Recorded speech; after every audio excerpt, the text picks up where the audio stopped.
Hello watch fans! Birth year watches here, and this is a bit unusual. We have a 4Hunter Cheminant Daytronic. This is an electronic pocket watch.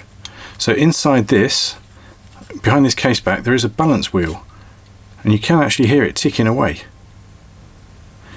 Now, with Cheminant watches, they are quite good quality. This one is only gold plate, but you can see it's all working as it should. Crown is sprung open,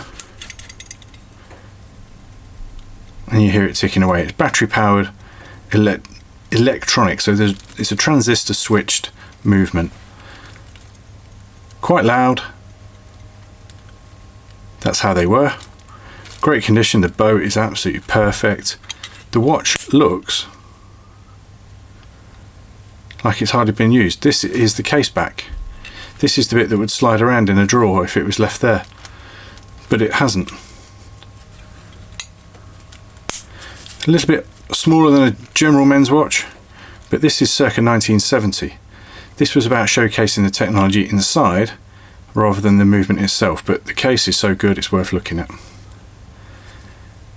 Those of you that know us or subscribe will know about Cheminant, and if you don't, you're learning more now.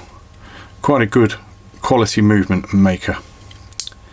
ESA movement inside, and I bought it because it's interesting, and I bought it because I've never seen an electronic pocket watch before, and when I've not seen something before and I get the opportunity to buy it in this condition, I'm buying it. Thanks for watching.